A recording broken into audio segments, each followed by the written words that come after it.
Right, it says 11 o'clock on the clock up there, so we'll make a start. I have to read out this at the commencement of formal proceedings.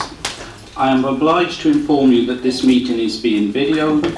Members of the public are entitled to record the proceedings and are requested to give prior notice so that any additional measures that may assist can be put into place.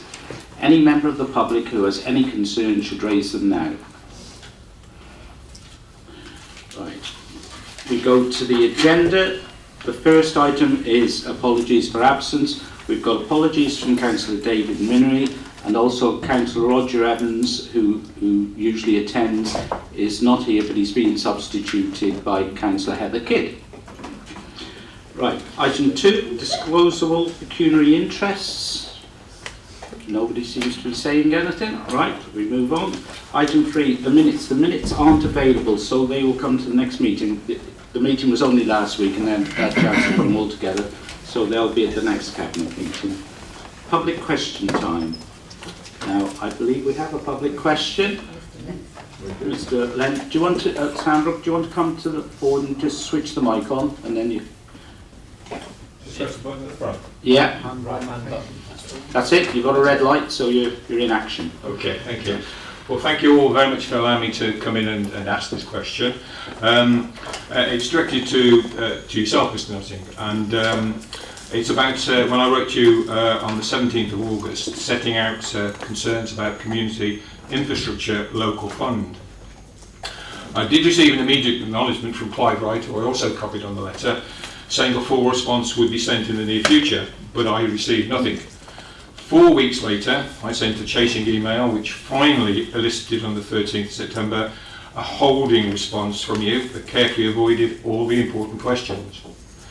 Immediately responded by email asking 2 things. First, that SIL item be removed from the agenda of this cabinet, and secondly, as you have not at any point refuted my contention that the process in relation to Charles Urkel's application for SIL local funds was seriously flawed, I asked if we should reapply for funding, or would you prefer to reconsider the original application? Again, no response to my email. But I do acknowledge that the SIL item has indeed been removed from today's agenda, and I thank you for that. On the 17th of September, I wrote again, in response to your letter of the 13th, repeating the detailed relevant questions. And they need answers. That letter has not been acknowledged, and there's been no response. This despite your statement that Shropshire is committed to improving communications around CIL arrangements. And I've read Councillor Macy's undated note to parish councils of last week. That note does not address any of the core questions. Indeed, it expressly avoids them, dismissing them as technicalities.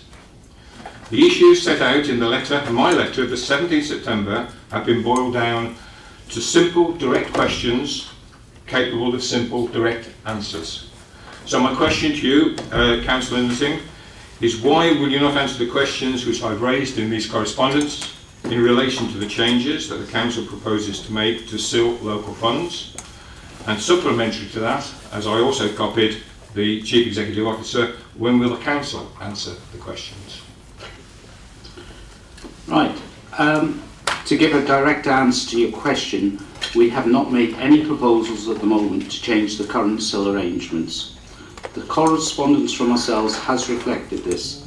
The letter from the portfolio holder, Robert Macy, last week made clear we will be communicating about the levy more clearly and laid out that we are considering whether any changes are required, and we will bring any such proposals forward publicly as well.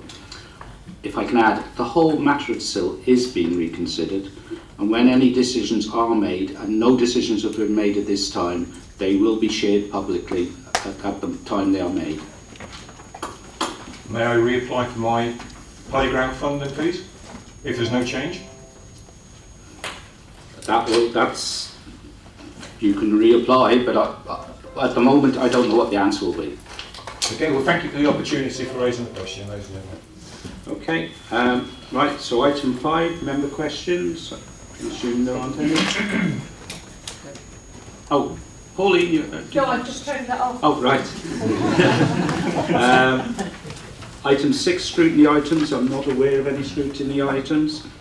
Item 7 is Phase 2 Early Help Family Hubs. Councillor Nick Bardsley. Thank you, Leader. This is the 4th committee appearance for this item in the last 12 months, so I don't want to cover too much ground that people are already familiar with, but it is worth just saying that early help is an extremely important part of children's services. It is what it says it is. It aims to support families at an early stage and help prevent very much more expensive intervention later on, which of course can ultimately lead to children being brought into care. Nobody wants to bring children into care unless that is essential. We would always much prefer that they grow up in stable and loving families, but we have to keep Shropshire children safe, and sadly the demand on children's services has been growing, and particularly steeply in the last 12 months. There's been something like a 20% growth in demand, and that is very, very difficult to manage. So it's even more important to use early help properly. Up to now, and as of today, it's still very thinly spread over a large number of centres throughout Shropshire, and many of those buildings are rarely used, and just the cost of keeping the buildings open is something like £300,000 a year. Just to give one example, but it's typical of many, a centre will be open for one morning a week with a couple of sessions, and that is only during school term time. So for the great majority of the year, that building is completely unused. What this report proposes, and I'd say this is the 4th report in the last 12 months, is that instead of having a large number of scattered centres, we will concentrate on 7 bases. They will be largely office bases, and the concentration will be on delivering services to those families which most need them. And those services will be delivered not in the building itself largely, but outside the building in families' own homes, in schools, community centres, village halls. So the fact that you may not live near one of the bases actually is going to be almost totally irrelevant. I make no apology for saying that actually this is going to save money. Hopefully nearer £1 million than 800,000 if these proposals are adopted. It's much better, Leader, to spend money on directly helping families in need and not on empty buildings. Thank you. Thank you. I'm happy to second that, so that is right. Cabinet? Okay, Leslie, start with. Nick, I know at our previous meeting, thank you. At a previous meeting you said that you were going to enter into 2 sessions of consultation. I know residents in my patch have taken part in that consultation and have welcomed that, but are you happy that the consultation has been as thorough as it can be? Yeah, thank you, Leader. We had 25 consultation events over, I mean, we said a 6-week period, but actually it was best part of 2 months. I went to a considerable number of the consultation events. Councillor Ed Potter also went to a considerable number. I think there were a few events that neither of us went to, but basically we did cover the events. The director went to a considerable number of events. Some of them, frankly, weren't very well attended, but others were very lively indeed. There was a good exchange, and that was on top of emails, questionnaires, something like 500 people were involved altogether, people with an interest. So I think the issues were very thoroughly explored. And of course, as I said in introducing the report, this is not a new proposal. It was being talked about a year ago. It first went to the People Overview Scrutiny Committee in November last year, and this is the third Cabinet report. So I think the issues have been very well explored, very carefully phased, so that we dealt with the principle first in the early part of this year, and now we're dealing with the detail. Right. Joyce Barrow next, then Heather, then Alan.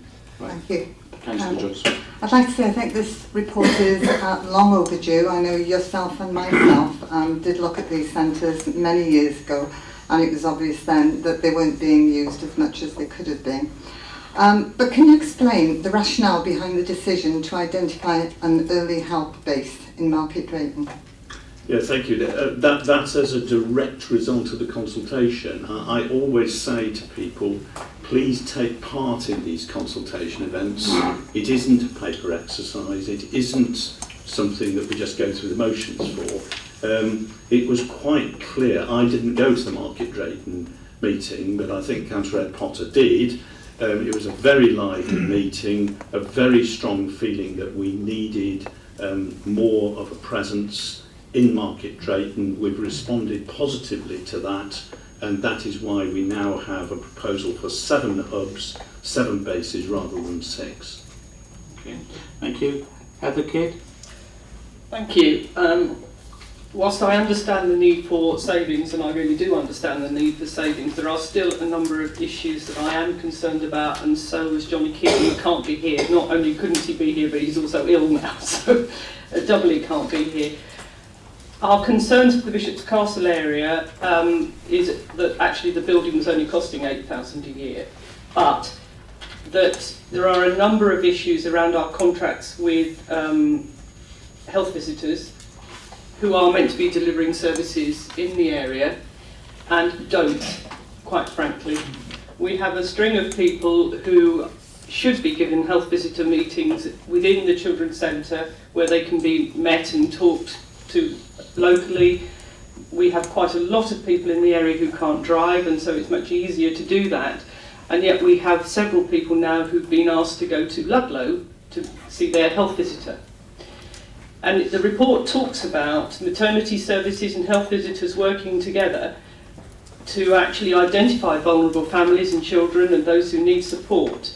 And we also know that many of the maternity services are not available to us either, because Johnny and his partner himself had to go to Bridgnorth, Ludlow and Shrewsbury for their maternity care because the local maternity staff were not available. My concern about that is that the continuity around building a picture of a family is not there. Many of those relationships that you need to be able to have a real insight into a family need to have continuity. So this paper and the way forward is only as good as our partners and the people we're paying to do work. And the contract with the health visitors is one of those that we actually pay for. Now I know the health visitors say, oh, there's not a problem, we go to Bishop's Castle. No, they don't. Over a 3-month period, they turned up once, and after that, they were definitely turning up, and both Ed and I were there when they didn't turn up. So there is a significant issue with that we need to address if we're going to keep very rural families safe, and I think that's both Johnny's and my concern across the patch. I'm also concerned that for the Bishop's Castle, Clun and the Cherbury and Worthing area, we have many people who are registered with Welsh doctors, and we need to make sure we're getting the cross-border intelligence about families who are our residents, who we have responsibility for. And again, we're concerned that those are going to drop through the net because they actually cost us as a council a lot more in the long run if we don't do that. So I think that was all I was going to say. It's about rural proofing, it's also about robust monitoring of what actually happens on the ground, so that we know that we're definitely picking up as many of these cases as possible. We will always lose some, but actually we don't want to be losing most of them. Good. Thank you, Lydia. I mean, it's a perfectly reasonable question. We are hoping to have all these other services embedded in each of the hubs, but it hasn't happened across the piece. It will happen, but of course some of these things take time, and until this decision is made today, we can't say for sure that these are exactly where the bases are going to be, but discussions are further down the track in some areas and not so far down the track in others. Clearly the Children's Services Directorate does not directly commission the health services, but of course we're keen to have everything in the one place as soon as we can. The other important point to say is that those services are still available to families. They may just not be in the hub at the moment. I'll let Heather come back, yeah. I think the issue around this, though, is that people who have a half-hour trek, who have no access to public transport, will not go to Ludlow to meet a health visitor who are part of the team. They will not visit these people. And this model is about meeting people in their homes, and we can't guarantee that's going to happen now, let alone when the model is introduced, and that's my concern. Not that they won't be working well in the hubs. We've heard what you're saying. Oh, Karen, I think Bradshaw wants to respond. Yes, thank you, Chair. And again, I think it is a very reasonable point, but what we are trying to do is to create opportunities within the local community for those interventions to continue to take place. We acknowledge, I think, the feedback that we received specifically at Bishop's Castle, not exclusively, but very much there. That is a dialogue that we're having with our public health colleagues, and I'm looking across the table there to Rod, and I'm sure that's a conversation that we continue to have so that we can meet the needs in the local area of all our communities. Alan's next.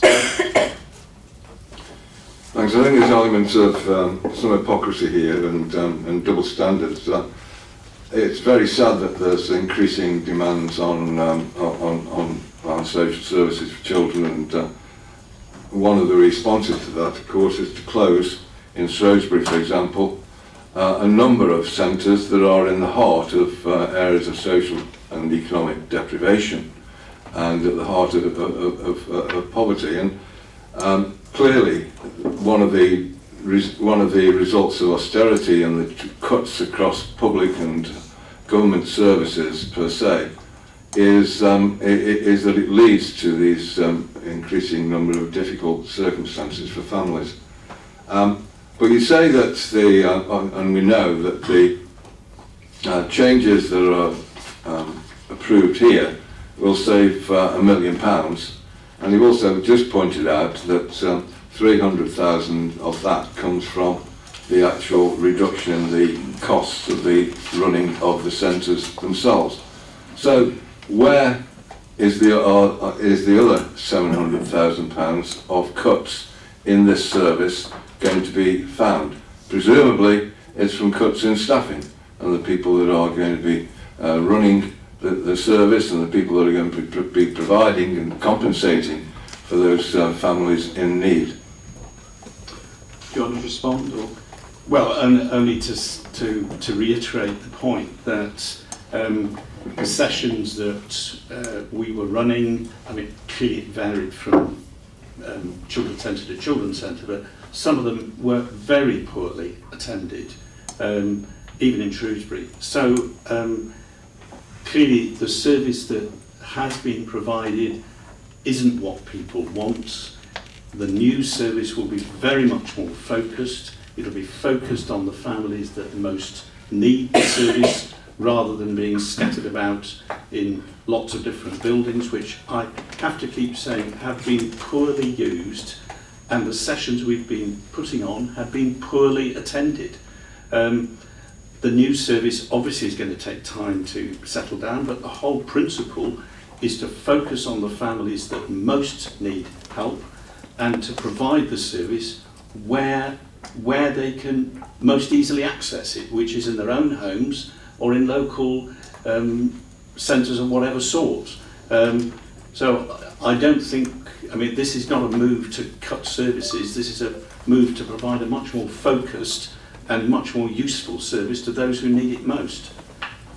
Alan, I'll let you come back. Yeah, the natural comeback is to reiterate the question that I put at the end of what I had to say, that if £1 million is of cuts and savings is the result of this change of policy, and 300,000 comes from the rationalisation of the centres, where is the other £700,000 of cuts coming from? It can only be cuts in people and staffing.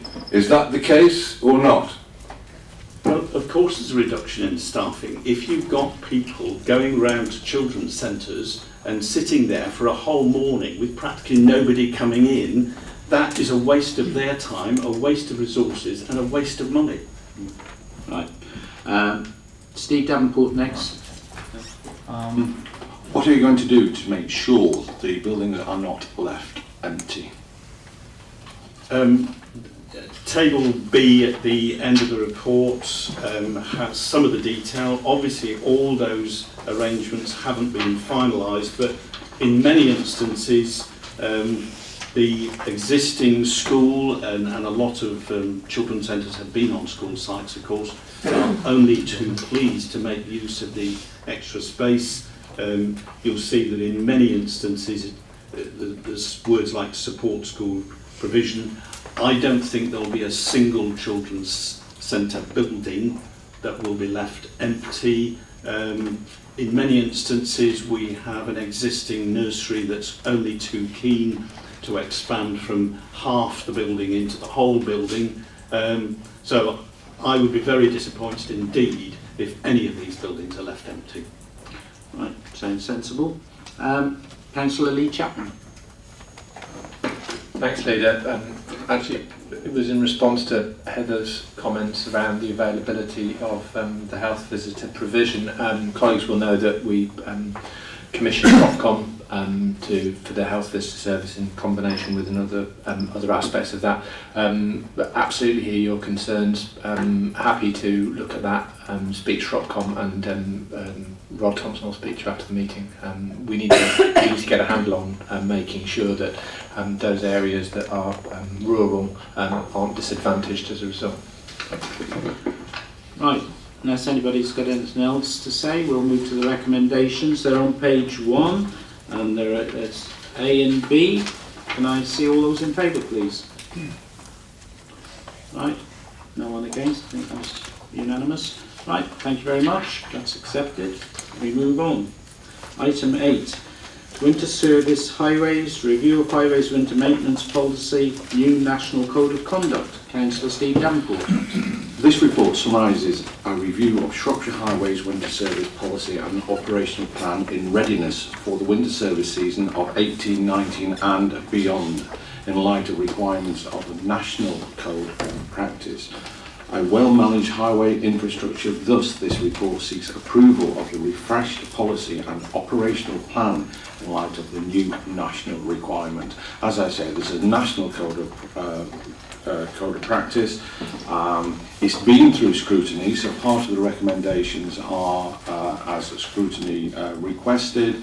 I think all the details are in front of you. Some main highlights, I suppose, are the 25 gritters we've got, 5 spare, 27 tractor mounted gritters, 9 footway ploughs, 9 snow blowers and 850 salt bins, which hopefully are getting ready and full now. But I'm hoping this year is not going to be as bad as last year, but you can only wish for that, and I put that before you. Right, I'm happy to second that. Councillor David Turner is asked to speak.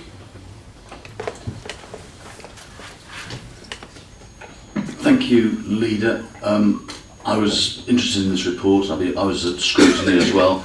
I was concerned to see that only 28% of the defined network of 5,100 kilometres are identified for gritting, when 3 other counties in 2 cases significantly more, and I appreciate that we've got more roads than most, but it doesn't mean to say that we don't use them. Certainly on my patch, the road from Ditton Priors to Stanton Long, as you know, Leader, because you were driven down there in a hair-raising journey, was lethal. People had the greatest difficulty in getting to work, in getting to school. The Wenlock to Craven Arms Road was closed for the best part of a week. The Wenlock Edge Road on B437 was seriously hazardous for weeks, and that well-used highway remains a rutted 9-mile stretch from Presto to the top of Sanford Avenue, and I know that Councillor Chapman still slows down to drive around the holes unless they've been repaired in the last few days. It can't be a matter that only impacts on my patch, and I'm just concerned about the resources that are attributed to this. I pay tribute to the hours that were worked by the highways team, and I was aware of that. I mean, morning, noon and night, I was astonished at the times of day I got a response when I was concerned about roads that were completely cut off. I did raise a scrutiny issue about consistency of the Twitter gritter messages, because if you didn't get a message, you assumed that no one was out gritting, and you knew very well it needed to be. And I know that, well, I rather hope that's going to be taken on board. Welcome snow volunteers, because whilst where roads were clear, they're in sharp contrast to some of the footways which were lethal in places, and people need some clarity on what they can do without being sued. And we know that they won't get sued if they use their common sense. And I really do want to raise the profile, please, Steve, of the snow volunteers, and get that well advanced before the winter. I was out on the planning site visit bus yesterday. We all remarked on the profusion of berries, which doubtless will bring a harsh winter again. And the other thing which I just wanted to raise was the criticism about the absence of grit bins. I know that there's a risk-based process which places them there, but can we have some contact details on them, detailing how they can be refilled, who they can contact, please? Because whilst I don't mind answering the telephone to people who want to know, it'd be much easier if they were to go online to a sticker on there. And while we're putting a sticker on the grit bins, can we also put a sticker on indicating that the grit is the property of Shropshire Council and not there for everyone to put on the drive? People have recognised that their neighbours are doing it, but it doesn't help them to get on the road. So thank you very much, Leader. Okay. Before you start, can I just get some clarity on the thing about footpaths? Now, I had a shop in town for years and years, and I always cleaned the footpath outside of snow, and then people would come along and say, oh, you've got to be careful doing that. If somebody falls over, it's your fault. And Steve Brown, the officer, is behind, and I'll ask him to comment. But I was told quite clearly that that wasn't the case, that I wasn't putting myself at risk, and that you can clear up snow of footpaths and it won't cause any problems to you. So can we have some clarity on that? Just use the mic. Apologies. There is information on the council's website, Highways and Transport Winter Maintenance. We take that information direct from the Department for Communities and Houses, and we put that information directly on. So there is information there. It is not the most detailed, but we take that directly from central government, which is that if you take reasonable precautions to clean the footpath outside your house or your business, then all things being reasonable, you should be protected. That information is on the website and will be updated in readiness for this year's winter season, and we will contact the government again to see if the advice has been updated or amended in any way. But that information is on the website and was on during the last winter period. I like things in simple language. In simple language, as long as you're sensible when you clear the snow, there isn't a problem. That is the advice that we take from government, and then reiterate on our own website, clearly referencing that it comes from central government.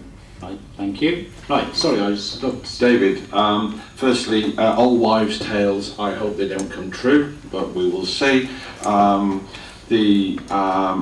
I think addressed in the recommendations that we've seen for the volunteer working groups, and there's going to be workshops throughout October, November to update members on that. Not sure about your road, to be honest, whether that's one of the 28%. Clearly you probably know a little bit more than me that it isn't, but Steve's put his hand up there.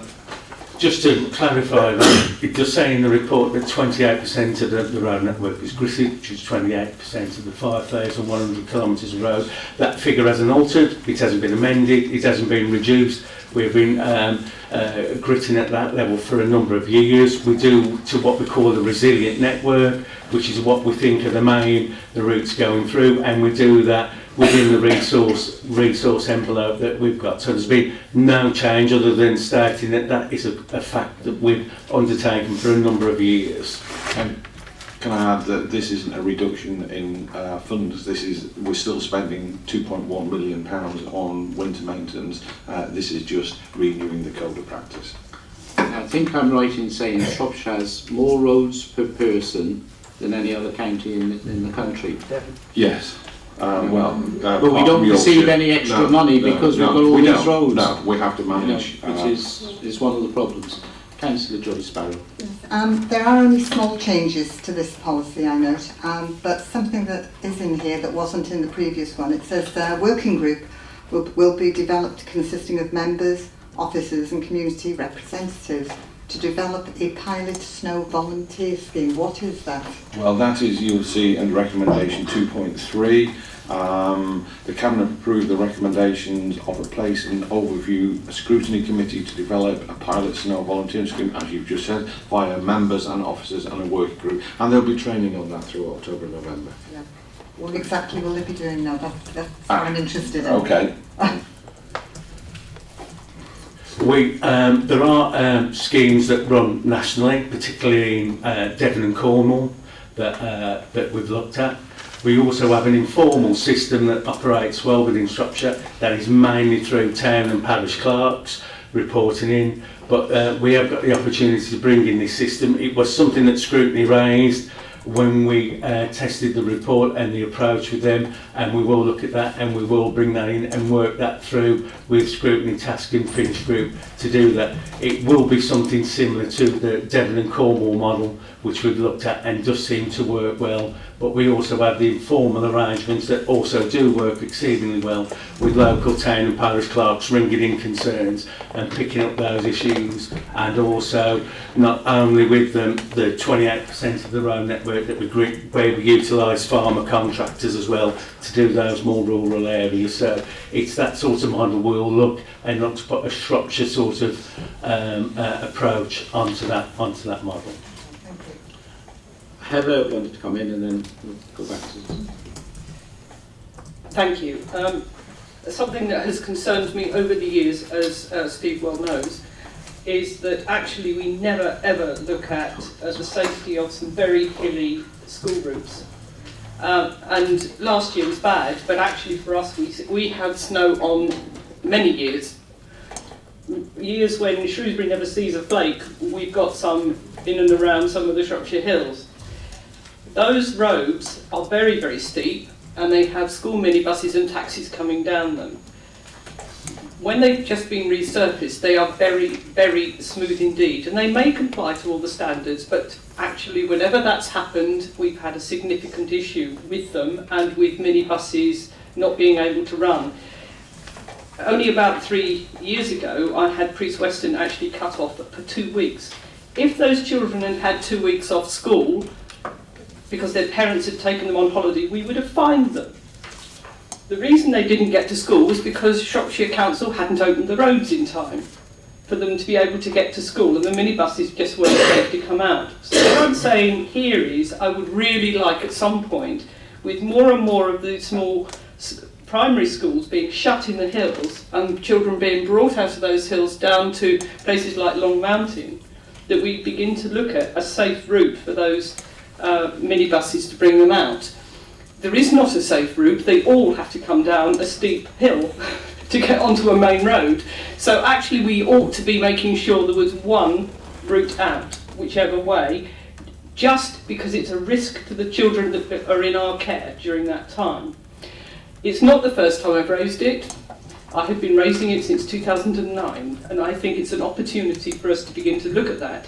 And because we do have tractors out in the network, gritting at times, it would be very nice to change some of their contract contractual agreement so that they do grit before the minibus goes, rather than halfway through the day. And that would be very, very useful indeed, and would put a lot of parents' minds at rest. I'm also concerned, when you look on page 107, about the, and we've been doing this for a long time as well, many of the country lanes are only inspected once a year. We may report all sorts of defects, but they don't necessarily get addressed. It would be much, much better for some of these rural hamlets, and we have many of them, as Steve can tell you, because he's visited mine, that actually one of the roads, the most important road out of one of these, gets a 3-monthly inspection, because we do not want individual small villages and hamlets being cut off because their roads are so badly potholed or there's been a collapse of pipes.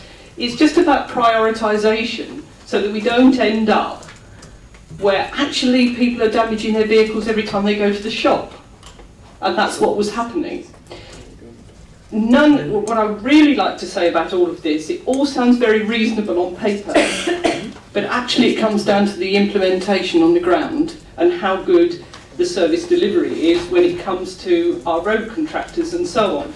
And much of the highways maintenance in the winter could be avoided, certainly around the flooding issues and severe ice sheets on roads, if we were looking at the gullies and the land drainage issues around those roads. The preventative work could actually save us quite a lot of effort. We only have, in my area, access to one gully emptier. And every time we have heavy rain, as we did just last week, I think it was, I have a number of places that actually need to have their pipes jetted and their gullies sucked out, and it hasn't happened. And the pipe emptier is in Bridgenorth, an hour away. So there are issues around prevention that may actually take some of the pressure off the winter maintenance budget, reduce ice, but actually reduce flooding as well. And I would like that to be taken forward in work for the future. I think that, I know that I've been coming to Cabinet recently with lots of changes in highways. I'm working with Steve and Steve working together with this department. You've got 2 major ones today. You've got LTP4, you've got level 3. There's lots of these code of practice, not just national, but our own code of practice coming to Cabinet to strengthen what we're doing in highways in the future. I mean, indeed, at the end of the year, you will see the Highways Department, a restructure of the whole department, so anybody will know who is in charge of what department. And I was going to lead on to my next item, and on item 9, I was going to mention then, even as of yesterday, we were discussing an app that we can put out there. We're going to call it Love Our Shropshire app.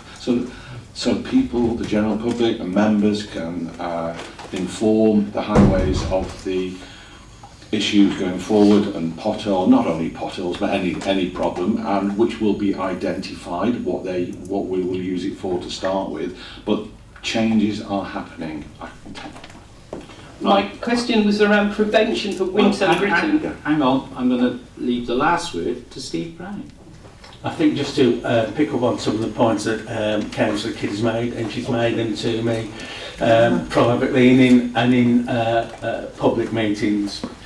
You know, we are an highways authority. We have to set out clearly what roads we grit. That is on the council's website. You can go on there, you can interrogate the website. It'll tell you where the defined network is, where the grit boxes are, what the secondary network is, and we have to set that out. So there is a sort of, a quasi-legal requirement that that's clear. People know where the gritters are, and that we communicate that. That does not mean that there are issues in rural areas. I accept that, and as Shropshire Council, we attempt to do what we can. We liaise with all the minibus drivers, we liaise with the transport group, we liaise with people that do that, whether they're willing to drive up there, and we manage within our available resources, and we manage risk by making sure that main A and B community routes, centres of population, industrial areas, hospital and so on are done. So there is a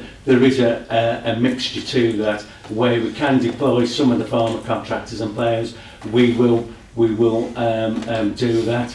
We have 5,100 kilometres of road, and something like 60% of those are rural roads with the main settlement road. So there is a picture. We do work with the local councils and the members and the town and parishes where we can, and there is an issue about managing risk and resources and trying to do what we can in all the circumstances. I did miss Councillor Lee Chapman, who was on my list, so Lee. Yeah, thank you, Leader. A couple of specific questions, if I could, in relation to managing the winter maintenance protocols. You'll be aware that we had a raft of issues over a number of weeks, in particular steep roads in Church Stretton, so Poplar Drive was a major area for concern. What concerns me slightly, in your risk matrix, you allocate risk to roads that serve a residential population of 100, but any less than that you don't. Now, some of my small estates where people generally live alone, you can have up to 30-40 houses served by a road, but because of the way that those the people that choose to live in those, they would not get the ranking on the risk matrix. Although you do, and I accept, take into account the steepness of the road, there's no consideration of the age profile of the population in the community. And you'll be aware that a number of my residents are served potentially, certainly at least once, potentially twice a day by care workers. And during periods of sustained cold weather, access for those individuals can be extremely difficult, and I see nowhere in your risk matrix that that's taken into account. The other issue, looking again at risk, is that in your assessment matrix you make reference to the likelihood of being detained in hospital as an inpatient as being one of the impacts. Now, if you contrast that against an elderly population, the likelihood of somebody just taking a slip or a fall as a healthy adult or indeed a young person, potentially not retired, the likely impact of that is significantly escalated if you're retired or elderly or potentially slightly unsure on your feet. And so I'm just slightly concerned that residents in areas where you've got vast majority of elderly population, my division, Church Stretton and Craven Arms, and indeed North Ludlow division, have in excess of 30% of their residents over 65, and I'm just slightly concerned that this isn't being taken into account and the potential risk impact to residents in my division.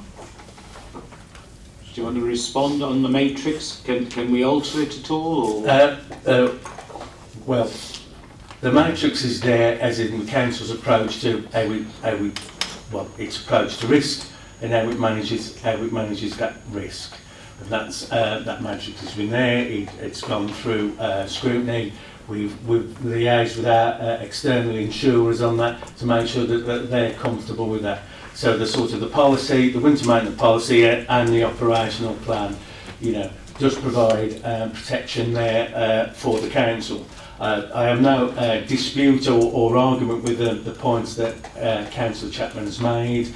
However, again, we manage the services within the resources that we've got, and there are also operational and logistical issues about where can a gritter go, where can it turn, the driver's hours that we utilise. And in the winter that just passed, which was one of the most severe winters that we've had for a long time, we were coming quite close to driver's hours being fully utilised and having to seek alternative arrangements for that. So there is how we manage risk, there is how we protect the authority, there is how we manage resource, and there is what we can do within communities, and there is the operational and logistical aspect of where can the gritters go, where can they turn, utilising the driver's hours and all of that. That's not to say that those issues can't be picked up in the future, but whether we can, amend and re-look at those now in the run into the winter maintenance season would need to be considered carefully. Before we move to the recommendations, I think we would all actually congratulate your department, who did work extremely hard in very difficult circumstances last winter. And we do appreciate that it wasn't easy for anybody. So, you know, it might sound like we're being critical at times, but we do acknowledge it was a very, very difficult situation that was managed extremely well. Right, recommendations are on page 48. It's under 2.2.1, 2.2, 2.3 and 2.4. Can see all those in favour, please? Right, that's clearly unanimous. Thank you. So, Steve Danford, you're on the next one, item 9. Okay. Adoption risk-based approach for highways, a new national code of practice yet again. The purpose of this report is to request Cabinet approval of the recommendations in it to enable Shropshire Council to respond to publication of the current code of practice, well-managed highway infrastructure. Shropshire Council has sought views on its proposals to change its approach by adopting a risk-based policy for highways inspections, and subsequent revisions of the other documents to support the risk-based approach as recommended by the new National Code of Practice. Approval of this report and recommendations will ensure that Shropshire Council complies with the national recommendation and will better align our management of the highway network with risk and usage levels. So again, this is a national code of practice, just securing what we have. Not only we have got a code of practice, but we need these in place for even grants. When applying for monies to do other roads, we have got to have these in place. This isn't a change here, it's just adopting what we already have. Okay. I'll second it, so it's seconded by Councillor Alan Mosley, then Councillor Heather Kidd, and then Lee Chapman. I'd just like to refer to two elements. One is on page 93, page 3 of the actual report, the financial overview. It does point out that this isn't going to increase expenditure, but it then goes on to talk about potential savings in the future. And I'm looking at this in the set against the £5 million reduction in the highways budget in terms of the Kia contract and the great pressure that there will be to reduce expenditure in all respects. So the question is, clearly the criteria, the parameters in a risk-based approach will no doubt have some elements of subjectivity within them. And can the portfolio holder tell us, first of all, what is meant by joint efficiencies, and can he give us some examples of what might develop? And on the other hand, can he guarantee that there will be no diminution in the standards of highways maintenance as a consequence of those cuts in the highways budget and following the implementation of this risk-based approach? I've got another question as well. Let's have them all in one go. Oh, well, I mean, one of the clear risks that is increasingly being identified is that the risk through potholes appearing, and I'd just like to ask the portfolio holder whether he's happy with the programme of restoring the damage that's been done and the problems on our roads. I mean, personally, I've been driving around for a while now, seeing paint appearing around potholes, and I've continued with that route and found that this paint is increasingly being worn off by the traffic going over it and going over the potholes. So the paint, which I presume is to indicate, and there seems to be a different colour scheme, to indicate the potholes that need to be repaired and the urgency, that will soon need renewing. And obviously the impression I get is that too little is being done, and that many serious problems of potholes are not being remedied. And this is despite some assurances by the portfolio holder a couple of council meetings ago that the problems were well in hand and were being remedied. Could we have an update, as we're looking at highways maintenance, on the pothole scheme and their repair? That's quite apart from the first Steve question. Danford to start, and then Steve Yes, I'm going to say Brown. double act here.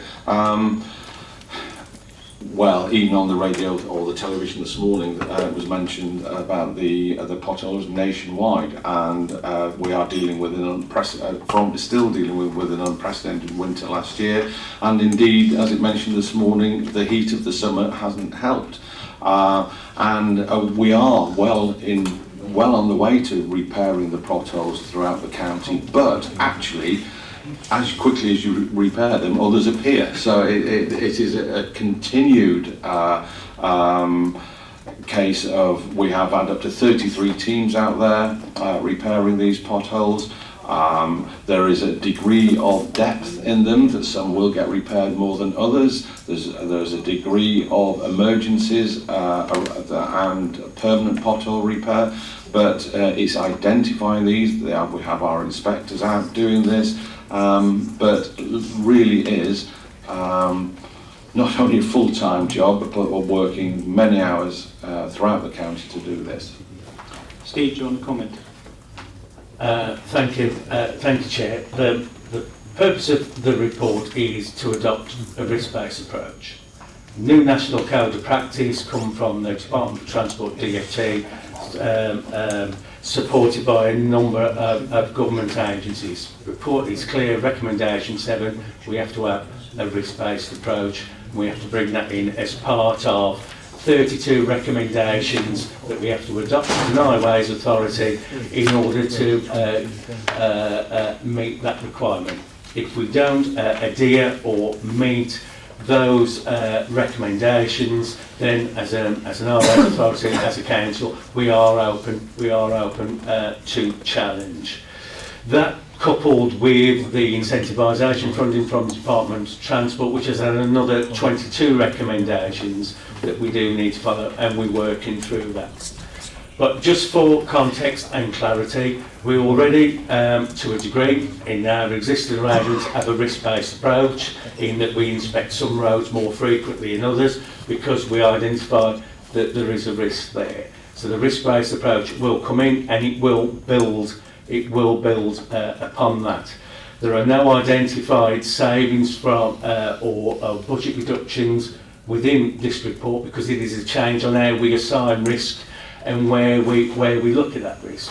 So paragraph 1.3 essentially spells out the change in emphasis. We move from an instruction-based code of practice, which says thou shalt do this monthly, biannually, annually, and you will do it in this order, to a risk-based approach, which is we can change our maintenance regimes and we can change our inspections based upon that risk. So we can inspect more, we can inspect less, we can change, and we need to work through that.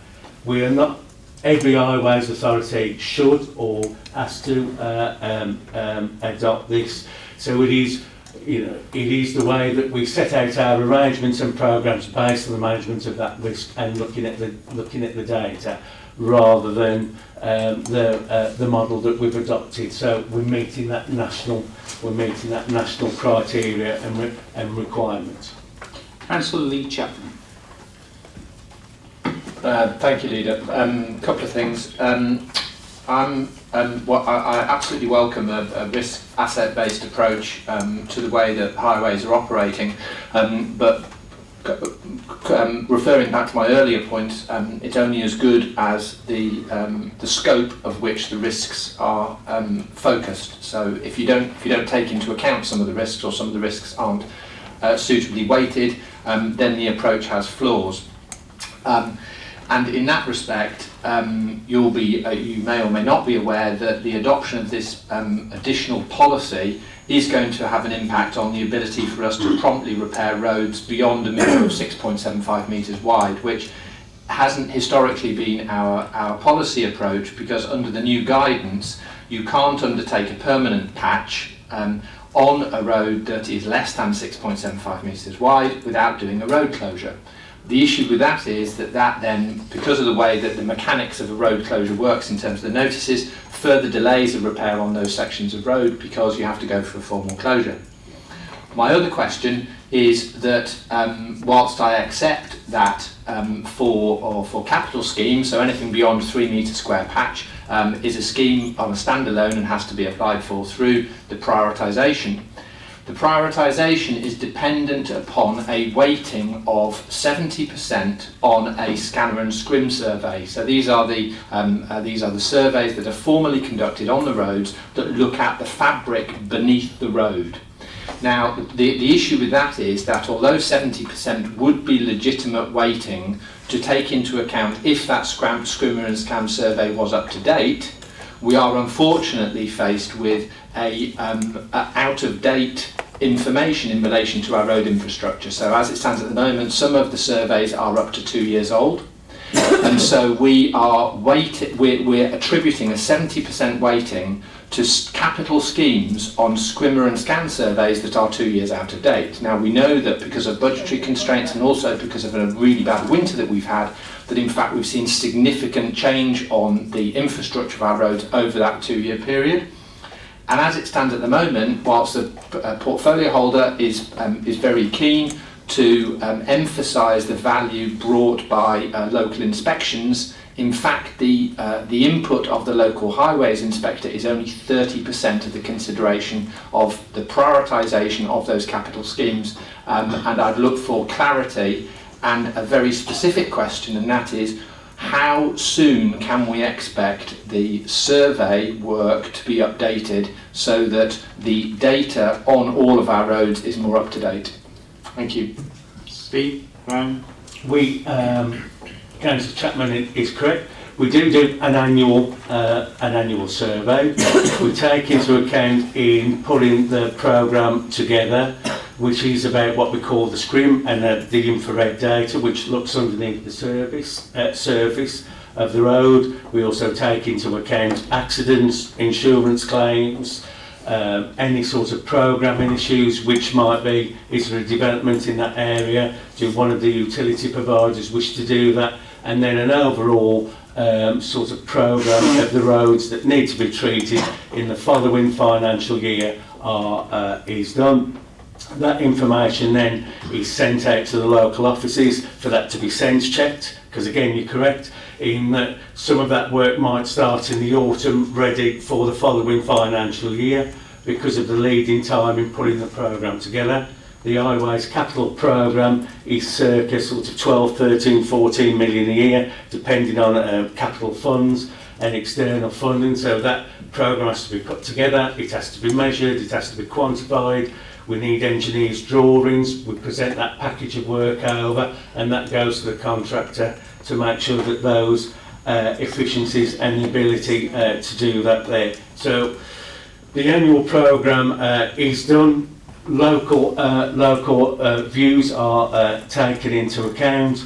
Part again of referring back to the level 3 incentivisation fund, where we receive additional capital funds because we are a level 3, which is the highest rated highways authority, and part of the recommendations within the new National Code of Practice and embedded with our term maintenance contract is requirements for a capital programme. So that leading does need to occur. There is a transition period that we need to do, and we double check that, and there is also the ability that locally, if there are difficulties in some of that programme, certain roads can be taken out of the programme and other ones be brought back in. So we do need to manage that, and we manage that upon the data that we do, and that again gives us a risk matrix, allows us to apply our resources and manage that and comply with the National Code of Practice. And as we sort of move along that journey, that leading time will improve and we'll get better, which I'm sure of. But that is the programme that we've got. Lee can come back. Sorry, can I come back then? So could you clarify then, that scanner and scrim data, how up to date is it and how often is it being refreshed?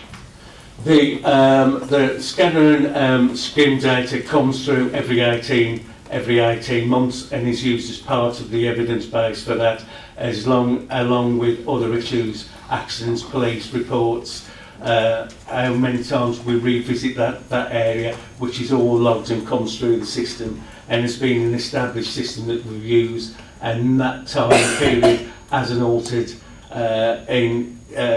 from now to the previous regime. So that carries on and has not changed or altered, because it gives us the quality data that we need. So it has not changed. Right, Heather.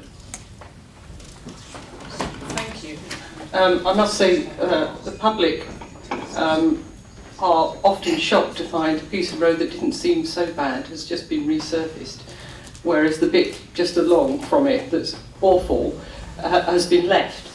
So there's something not quite right in the system. That's just a comment. I've got a number of things, picking up the point that, well, a couple of points that Lee's made, which is a huge issue in rural areas, is that once you get a pothole above a certain size and you need a road closure, the crews go out and look at it, say they can't do it, you can't shut the road, it takes a minimum of 6 weeks to get a permit through, so you end up with country lanes with these huge potholes in that are just not addressed because we've got to get a road closure.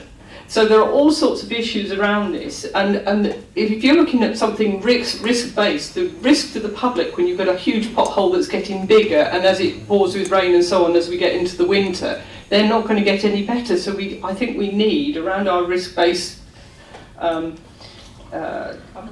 looking at all of these things, a way of dealing with those so that we're not causing real problems.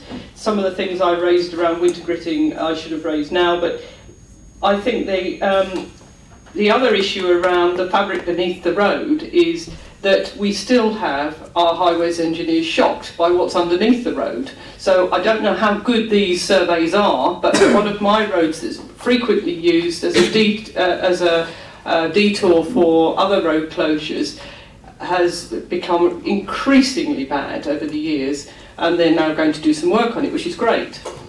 But they didn't realise it was just on an old cart track, and it's just on Earth's surface. It hasn't got proper foundations. They didn't know that. So where did all this come in? Are all of our roads done, or is it just the main roads? And if it's just the main roads, why aren't we using those roads that we use as major diversions?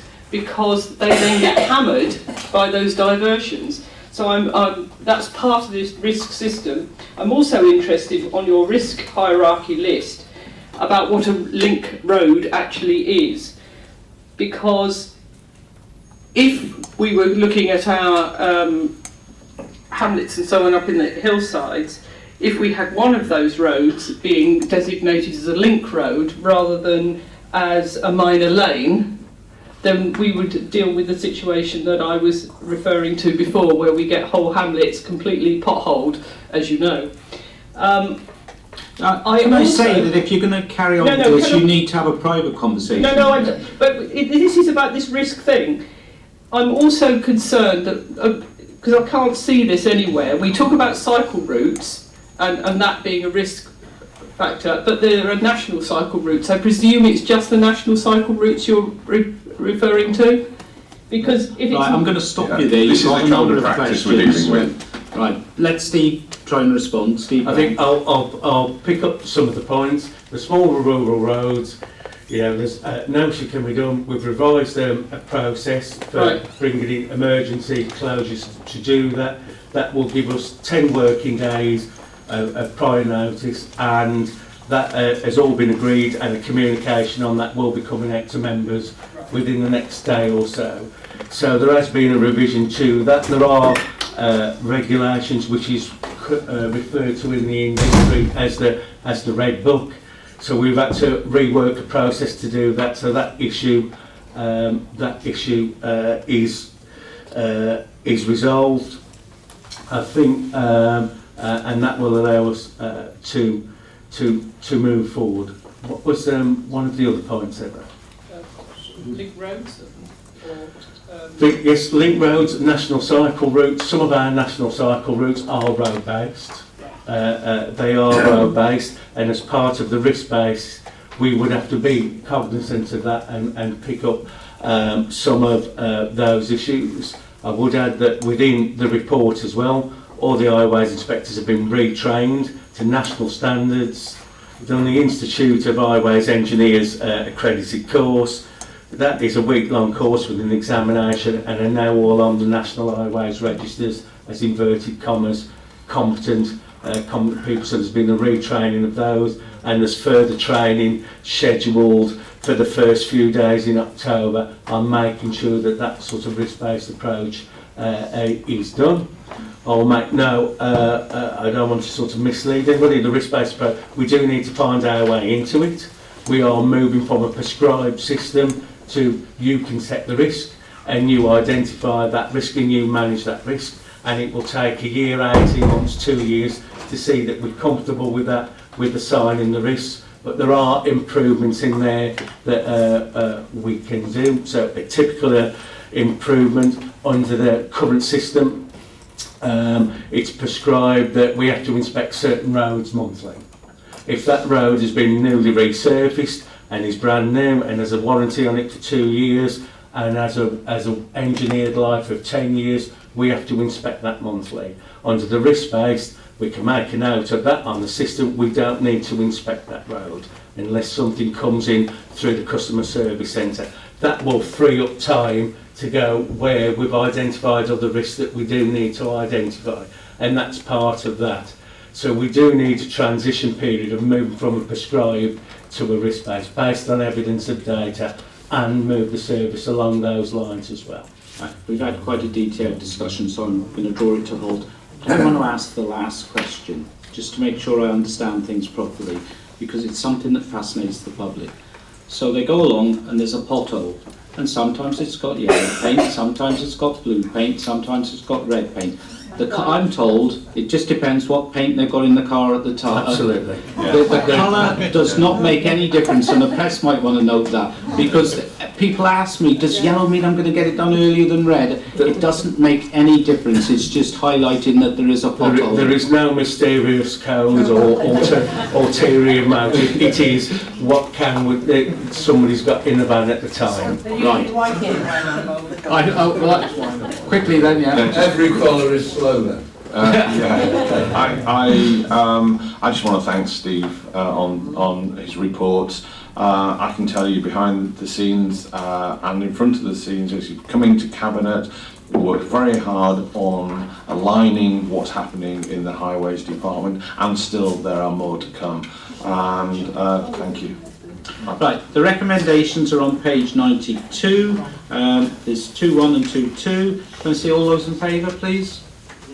Right, thank you, that's unanimous. Right, moving on, item 10, Shropshire Museum Strategy. Councillor Leslie Picton. Yes, thank you, Leader. Use your mic.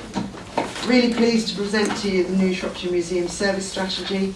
This strategy has been developed following extensive consultation with museum staff, volunteers, friends groups and stakeholders. It covers the period 2018 to 2023. I know members are inundated with paperwork, but I really would urge you to read this strategy if you've not already done so. Personally, I want to congratulate the staff and all the organisations who have contributed to this piece of work. It's an excellent document and gives a framework for future direction and will benefit the service enormously when applying for future external funding. There remains challenges to overcome, and we will face these challenges with continued positivity, enthusiasm and tenacity.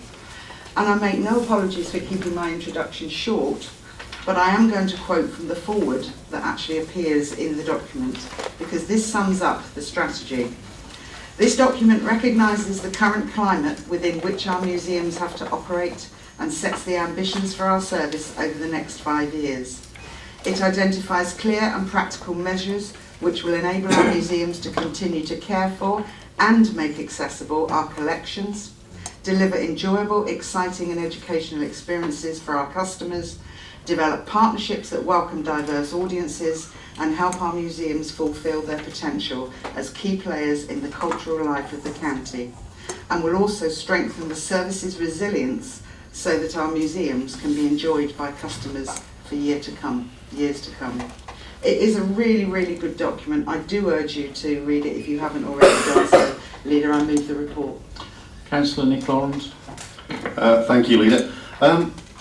Having been urged to read it, I have read it, and I'd like to add my congratulations to the officers, but also to the portfolio holder on an excellent report. Tourism is so important to Shropshire's economy, and the museums mentioned at 1.1 are proven to bring people to the Shropshire.